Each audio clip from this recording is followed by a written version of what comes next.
नमस्कार दोस्तों, मैं सीए रवि अग्रवाल आप सभी का स्वागत करता हूं अपने YouTube चैनल टैक्स मंच पर। जैसा कि मैंने आपको अपनी पिछली वीडियो में बताया था कि 1 अक्टूबर 2020 से गवर्नमेंट ने कुछ नए सेक्शन एप्लीकेबल किए हैं, लेकिन उन सेक्शंस में कुछ प्रैक्टिकल प्रॉब्लम्स आ रही थी और इसके लिए रिप्रेजेंटेशन हमने गवर्नमेंट को भेजी थी, जिसके लिए उन्होंने 29 सितंबर 2020 को कुछ क्लैरिफिकेशन दी है। आज हम उसी के बारे में आपके से चर्चा करेंगे। सबसे पहले हम ये देखेंगे कि प्रोविजन क्या है, उसमें प्रॉब्लम क्या आ रही थी और अब उसका क्या सॉल्यूशन गवर्नमेंट ने हमें दिया है। सबसे पहला प्रोविजन है सेक्शन 194O।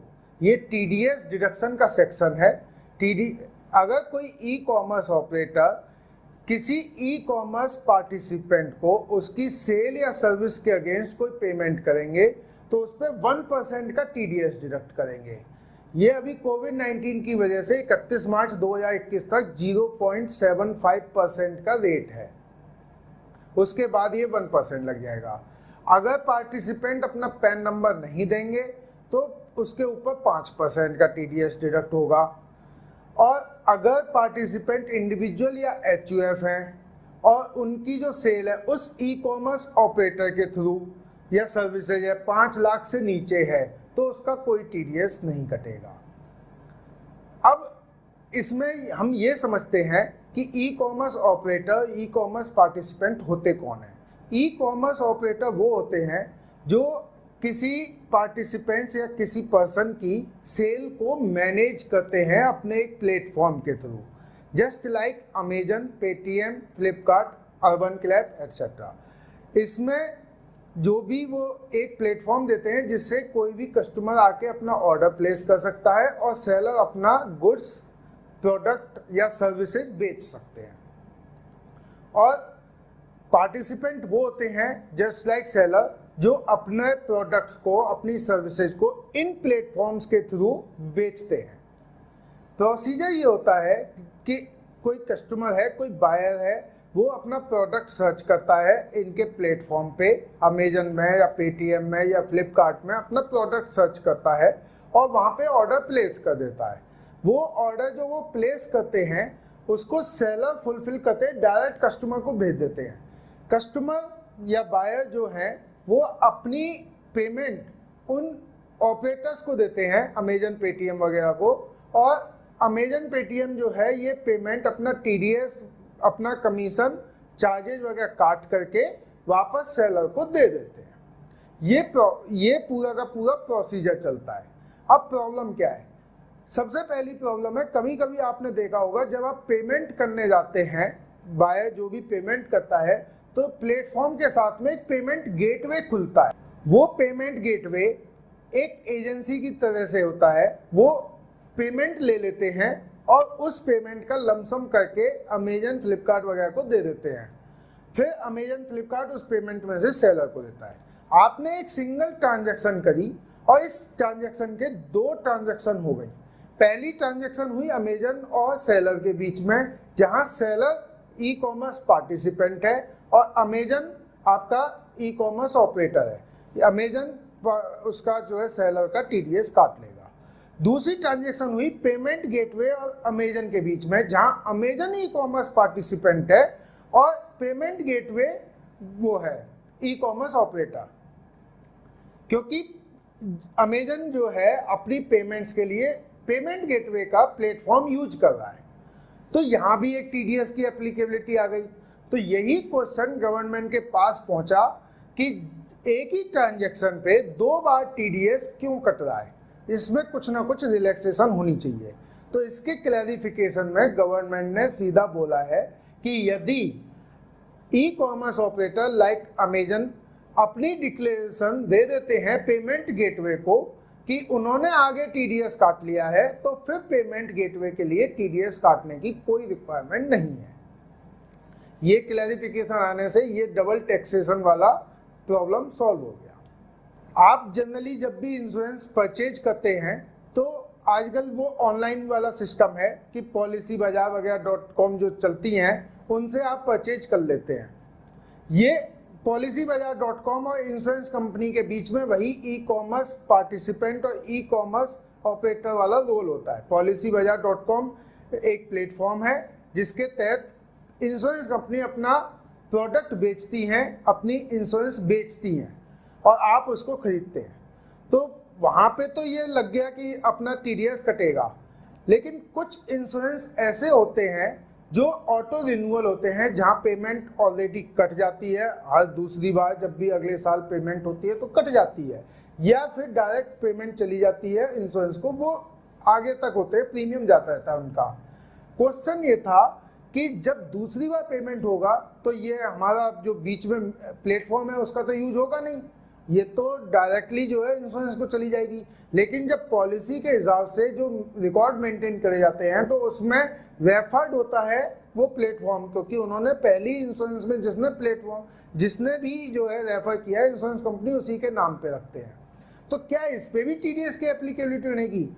तो उन्होंने ये क्लैरिफाई किया है कि यदि जो है सेकंड टाइम पे सब्सिक्वेंट पेमेंट्स पे अगर बीच में जो एजेंट है या जो आपके प्लेटफॉर्म है उनका कोई भी रोल नहीं है तो फिर उसके ऊपर टीडीएस की रिक्वायरमेंट नहीं है। तीसरी प्रॉब्लम कहाँ आ रही थी? असल में सेल ऑफ गुड्स की डेफिनेशन में शेयर मार्केट की जो ट्रेडिंग होती है, शेयर्स की जो ट्रेडिंग होती है, सेल परचेज, वो भी आते हैं, शेयर्स भी उसमें इंक्लूड होते हैं। तो क्वेश्चन ये था कि जो हमारी शेयर्स की ट्रेडिंग होती है क्या उसके ऊपर भी टीडीएस एप्लीकेबल होगा? क्योंकि आपने लिखा कि जो सप्लाई ऑफ गुड्स और सर्विसेज अगर कोई भी e commerce operator e commerce participant को पेमेंट करता है उसकी सेल और सर्विस के अगेंस्ट, तो इसमें तो हमारी जो है आपका शेयर्स की ट्रेडिंग भी आ गई, क्योंकि जितने भी शेयर्स परचेज होते हैं वो एक प्लेटफॉर्म के थ्रू ही परचेज होते हैं और वहाँ पे ई कॉमर्स ऑपरेटर अपने आप में आ जाता है। तो उन्होंने ये क्लैरिफाई किया कि यदि आप रिकॉग्नाइज स्टॉक एक्सचेंज से करेंगे या रिकॉग्नाइज क्लियरिंग एजेंट से करेंगे तो आप उनके ऊपर फिर टीडीएस की एप्लीकेबिलिटी नहीं है। वो ट्रांजैक्शन जो रिकॉग्नाइज स्टॉक एक्सचेंज के थ्रू होगी उसके ऊपर टीडीएस की एप्लीकेबिलिटी नहीं है। चौथी प्रॉब्लम थी, कुछ पावर कंपनीज हैं जो अपने रिन्यूअल जो सर्टिफिकेट्स होते हैं वो आपस में पावर कंपनीज में एक्सचेंज होते हैं। तो ये जो एक्सचेंज होते हैं कंसीडरेशन से होते हैं, तो यहाँ पे भी सेल ऑफ गुड्स की डेफिनेशन में आ जाता है। क्या इसके ऊपर भी टीडीएस की एप्लीकेबिलिटी होगी? तो उन्होंने ये क्लैरिफाई किया कि ये पावर कंपनीज हैं वो अगर अपने सर्टिफिकेट्स को एक्सचेंज करते हैं तो उसके ऊपर टीडीएस एप्लीकेबल नहीं होगा। पांचवी प्रॉब्लम थी थ्रेशोल्ड की। अभी जैसे बताया था सेक्शन में कि इंडिविजुअल और एचयूएफ है अगर पार्टिसिपेंट, तो उसके लिए 5 लाख रुपए तक की अगर सेल वो करते हैं, सर्विस देते हैं ई कॉमर्स ऑपरेटर के थ्रू, तो उस पर्टिकुलर ई कॉमर्स ऑपरेटर को टीडीएस काटने की रिक्वायरमेंट नहीं है। ये 5 लाख रुपए की थ्रेशोल्ड कहाँ से शुरू होगी? प्रोविजन मेरा 1 अक्टूबर 2020 से आ रहा है। उन्होंने ये क्लैरिफाई किया है कि आपके फाइनेंशियल ईयर का देखा जाएगा 1 अप्रैल 2020 से लेकर के अब तक की सारी ट्रांजैक्शन उसमें कवर्ड होगी फॉर एलिजिबिलिटी ऑफ थ्रेशोल्ड। जो थ्रेशोल्ड है उसकी एलिजिबिलिटी चेक करने के लिए अगर आपने पहले ही सारे गुड्स या आपने सर्विस प्रोवाइड कर दी है 5 लाख रुपए की पहले ही कर दी है तो 1 अक्टूबर के बाद की सारी ट्रांजैक्शन के ऊपर आपका टीडीएस कटेगा। अगर नहीं की है तो वो थ्रेशोल्ड लिमिट आगे वाले पीरियड का भी देखा जाएगा। अब हम दूसरे प्रोविजन पे चलते हैं। दूसरा प्रोविजन है टीसीएस के लिए। जो टीसीएस है, मैंने आपको पिछली वीडियो में बताया था कि टीडीएस और टीसीएस में बेसिक डिफरेंस क्या है। जब आप कोई इनकम अर्न करते हैं और उस इनकम के लिए सामने वाला पर्सन आपको कुछ पेमेंट करता है तो वो टीडीएस काट के देता है। टीडीएस होता है इनकम बेस्ड और टीसीएस होता है एक्सपेंडिचर बेस्ड। जब आप कुछ एक्सपेंडिचर करते हैं, कुछ पेमेंट करते हैं, तो जो सेलर है या जो भी आपसे पेमेंट ले रहा है तो वो आपसे एडिशनल एक टैक्स चार्ज करता है, आपके ब्याज पे गवर्नमेंट को जमा कर देता है। इसे टीसीएस कहते हैं।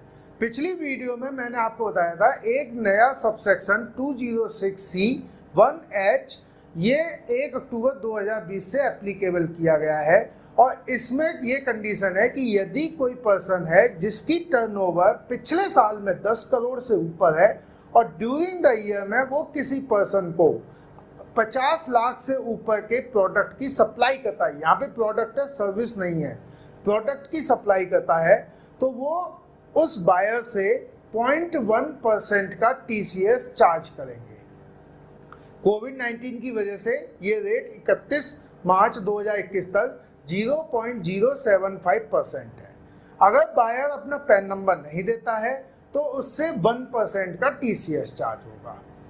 अब ये जो सप्लाई ऑफ प्रोडक्ट है ये किसी भी तरह के प्रोडक्ट के लिए है, लेकिन इनकम टैक्स एक्ट में पहले से ही और भी सबसेक्शन है जिसमें सप्लाई के ऊपर TCS पहले से ही चार्ज होता आ रहा है। तो इसमें एक नया प्रोविजो भी डाला कि यदि आपका कोई ट्रांजैक्शन है, कोई भी सेल है जिसके ऊपर कोई और सेक्शन में TCS या TDS लगते हैं, तो तब आपके इस सेक्शन में TCS की एप्लीकेबिलिटी नहीं होगी। अब ये तो रहा प्रोविजन। अब इसमें प्रॉब्लम्स कहाँ आ रही हैं? प्रॉब्लम्स आती है सबसे पहले एक एग्जिस्टिंग प्रोविजन है जो सबसेक्शन 1F है, उसके अंदर ये है कि इसमें अगर कोई पर्सन है जो एक सिंगल व्हीकल को बेचते हैं और कस्टमर को 10 लाख से ऊपर, सिंगल व्हीकल 10 लाख से ऊपर का बेचा जाएगा तो 1% TCS वो चार्ज करते हैं। ये सबसेक्शन 1F में था। अब ये वाला सेक्शन और इसको देखें तो जो नया सेक्शन आया है उसमें तो लिखा है कि अगर वो ट्रांजैक्शन मेरी पिछले उसमें किसी और सेक्शन में जुड़ गई तो इसमें चार्ज नहीं होगी। अब लोगों के माइंड में ये क्वेश्चन आया कि मोटर व्हीकल जो आपकी है वो पूरी की पूरी एग्जेम्प्ट है या केवल वो व्हीकल एग्जेम्प्ट है जो 1F में जाती है, क्योंकि आपने जब बोल दिया कि अगर पहले किसी ट्रांजैक्शन में है तो नहीं होगी, तो ये डिस्प्यूट पड़ गया, प्रॉब्लम आई इसमें। तो इसका क्लैरिफिकेशन दिया है, उन्होंने साफ कहा कि सबसेक्शन 1F एक रेस्ट्रिक्टेड सबसेक्शन है, वो केवल एक स्पेसिफिक प्रोडक्ट पे TCS चार्ज करते हैं। कोई सिंगल व्हीकल आपकी 10 लाख से ऊपर की अगर डीलर आपको बेच रहे हैं तो TCS चार्ज होगा 1F में, लेकिन 1H वो किसी भी प्रोडक्ट को लेते हैं। तो अगर कोई ट्रांजैक्शन जो 1F में नहीं एप्लीकेबल हो रही है, मोटर व्हीकल से लेकर रिलेटेड वो ट्रांजैक्शन अगर एलिजिबिलिटी हुई 1H के अंदर जो एनी प्रोडक्ट में आता है वहाँ पे होगी। पहले कोई कंपनी थी, उसने जो है 10 मोटर व्हीकल के लिए अप्लाई किया, अप्रोच किया डीलर को। एक मोटर व्हीकल की वैल्यू 8 लाख रुपए थी, मतलब 80 लाख रुपए का उसने जो है गाड़ी खरीदी, 80 लाख रुपए की टोटल मिला के। जो 1F सेक्शन था उसके हिसाब से 10 लाख से नीचे की गाड़ियां थी, इसलिए TCS नहीं लगता। लेकिन अब ये ट्रांजैक्शन इसमें फॉल कर जाएगी। हाँ, ये जरूर देखा जाएगा कि कोई ट्रांजैक्शन अगर 1F में नहीं आ रही है तो 1H के लिए फिर एलिजिबिलिटी क्राइटेरिया होगा, मतलब 3 कंडीशन हो गई मोटर व्हीकल के केस में। सबसे पहले ये देखा जाएगा कि एक गाड़ी 10 लाख से ऊपर की है तो वो 1F में TCS कटेगा। अगर 10 लाख से नीचे है तो दूसरे जो एलिजिबिलिटी क्राइटेरिया है कि डीलर की जो टर्नओवर है पिछले साल 10 करोड़ से ऊपर होनी चाहिए और वो आपको 50 लाख से ज़्यादा का प्रोडक्ट सप्लाई करना चाहिए, तो तभी TCS लगेगा। ये इसमें अब क्लैरिटी हो गई कि अगर 1F में नहीं है तो 1H में आएगा। दूसरी प्रॉब्लम आ रही थी शेयर्स मार्केट में, शेयर्स की जो ट्रेडिंग होती है। जैसे अभी मैंने आपसे डिस्कस किया कि जो 194 के टाइम पे भी कि इसमें सेल ऑफ गुड्स में शेयर्स भी आते हैं, तो अगर स्टॉक ट्रेडिंग शेयर्स की ट्रेडिंग होगी तो क्या उसके ऊपर TCS चार्ज होगा? तो उन्होंने ये क्लैरिफाई किया है कि यदि आप रिकॉग्नाइज स्टॉक एक्सचेंज से शेयर्स परचेज करते हैं, शेयर्स सेल करते हैं, तो वहाँ आपको TCS चार्ज नहीं होगा। थर्ड प्रॉब्लम है थ्रेशोल्ड के लिए। ये 50 लाख क्वेश्चन ये कि अगर मैंने कोई सेल 30 सितंबर से पहले कर दी तो और उसकी पेमेंट मुझे 1 अक्टूबर के बाद रिसीव हुई है, ये TCS मेरा कलेक्शन बेस्ड है, तो यहाँ पे क्या मुझे उस अमाउंट के ऊपर भी TCS चार्ज करना है?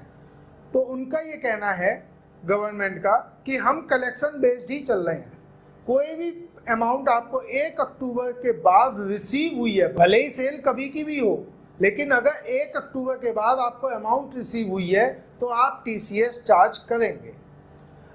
अब इसमें एक चीज़ और ध्यान रखने वाली बात है कि ये जो 50 लाख की लिमिट है ये 1 अप्रैल 2020 की ट्रांजैक्शन से जोड़ी जाएगी। अगर आपने 1 अप्रैल 2020 से 30 सितंबर 2020 तक ही 50 लाख या उससे ज़्यादा का अमाउंट कलेक्ट कर लिया है तो 1 अक्टूबर 2020 के बाद की सारी ट्रांजैक्शनों के ऊपर आपको TCS चार्ज करना है। अगर वो अमाउंट आपका कम कलेक्ट हुआ है तो जो बैलेंस है उसे छोड़ के फिर उसके बाद जब 50 लाख आपके पूरे हो जाएंगे तो उसके बाद के अमाउंट पे आप TCS चार्ज करेंगे। यहाँ पे एक चीज़ और नोट करने वाली बात है, कुछ सेल ऐसी हो सकती है जो आपने पिछले साल में करी हो जिसका पेमेंट इस साल आया हो। जब ये एलिजिबिलिटी क्राइटेरिया देखा जाएगा तो 50 लाख के अमाउंट में वो अमाउंट भी शामिल हो जाएगी जो पिछले साल की सेल से रिलेटेड है। तो आप जो है कलेक्शन देखिए कि कितने अमाउंट का हुआ है और उसे देखिए कि 50 लाख से नीचे है तो आप अक्टूबर के बाद उसकी अमाउंट में से कम कर दीजिए और अगर वो 50 लाख से ऊपर है तो उसके बाद कर दीजिए। अब अगला क्वेश्चन आया कि सेल रिटर्न आती है, डिस्काउंट होते हैं, क्या उसका भी ट्रीटमेंट होगा, उसके ऊपर भी हमें TCS चार्ज करना है? तो उसके लिए उन्होंने बोला कि हम तो अमाउंट रिसीव देखेंगे।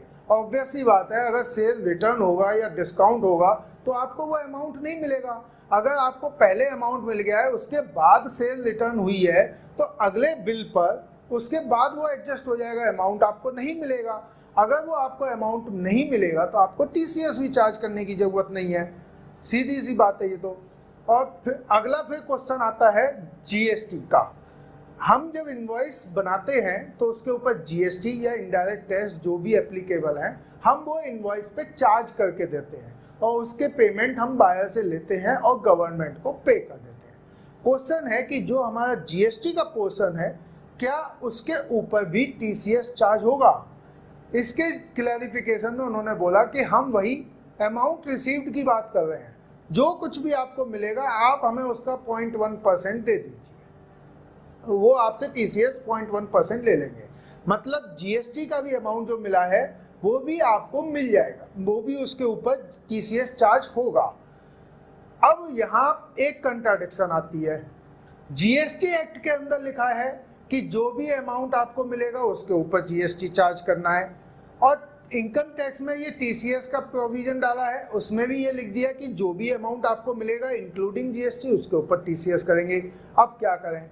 इसके लिए मेरा एक सजेशन है, आप TCS के लिए एक debit note, separate debit note बना दीजिए, उसको आप इनवॉइस पे चार्ज मत कीजिए। अगर वो डेबिट नोट बनेगा तो इसके दो फायदे होंगे।